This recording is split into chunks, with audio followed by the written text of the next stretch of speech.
Sou Vinícius Costa, advogado e consultor jurídico da BMH, e hoje eu vou falar um pouquinho sobre correção monetária e juros remuneratórios. A gente recebe aqui diariamente várias ligações, vários e-mails e até pessoas que agem no horário conosco para poder tratar desse assunto específico, correção monetária e juros remuneratórios, né? No caso específico que a gente vai tratar hoje, diz respeito aos contratos de financiamento e às promessas de compra e venda. As reclamações que a gente recebe aqui, elas estão normalmente voltadas para a cobrança de INCC durante a fase de construção do empreendimento ou para a cobrança de correção dentro do contrato de financiamento, né? A correção monetária, o que ela é? Normalmente ela é cobrada por um índice, né? TR, que é a taxa referencial, o INPC, o INCC, o IGPM, IPCA, esses são índices de correção. Qual que é a finalidade desse índice? Na verdade, você aplica esse índice a um valor para poder recompor a perda de uma moeda em razão da inflação. Ou seja, você utiliza esse índice para corrigir um valor durante um período para que esse valor possa representar lá na frente a mesma capacidade, a mesma condição aquisitiva que ele tinha há um tempo atrás. O que a gente vê aqui nos contratos de promessa de compra e venda? A gente vê um valor da promessa de compra e venda sendo corrigido durante a obra pelo INCC e após o término da obra pelo IGPM.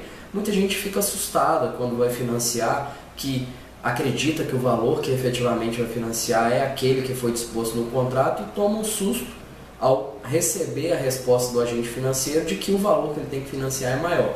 Isso decorre por quê? Porque existe a cobrança, a correção do valor pelo INCC. Ela é indevida? Então, há uma discussão, mas na grande maioria dos casos, nossos tribunais têm entendido que ela é devida. Por quê? Porque, para o entendimento dos juízes, dos desembargadores, essa correção monetária não implica ganho, ao contrário dos juros remuneratórios e compensatórios, que também podem vir nesses contratos. Então, na teoria, vamos dizer assim, a correção monetária não implica ganho.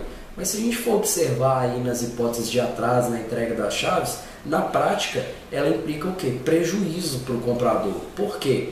Quanto mais ele tem que financiar, mais ele vai pagar, seja a título de juros, seja a título de prestação.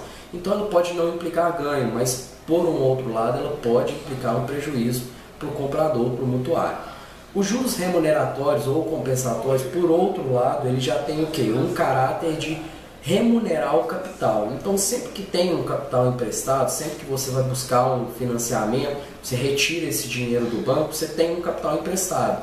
E o banco, ele quer o quê? Ele quer recuperar esse capital e, ao mesmo tempo, ele quer remunerar esse capital. Então, os juros remuneratórios, esse sim, tem uma finalidade de adquirir um valor, agregar um valor para a pessoa que emprestou, né? Seja uma pessoa jurídica, seja uma pessoa física. E esses juros remuneratórios ou compensatórios, eles têm previsão legal, eles podem ser cobrados, porém, dependendo do caso, pode haver uma discussão de juros abusivos. Isso tem que ser analisado caso a caso. Então é esse basicamente a diferenciação que a gente queria fazer para vocês de correção monetária e juros. Lembrando que correção monetária, no entendimento dos tribunais, não implica ganho.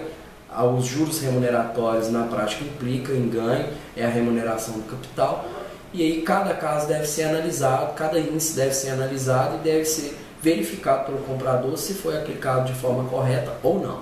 Se você tem mais alguma dúvida acerca desse assunto ou outros assuntos relacionados à sua casa, ao financiamento, nós estamos à disposição através do nosso site www.abmh.com.br, através do Facebook também, www.facebook.com/mutuários.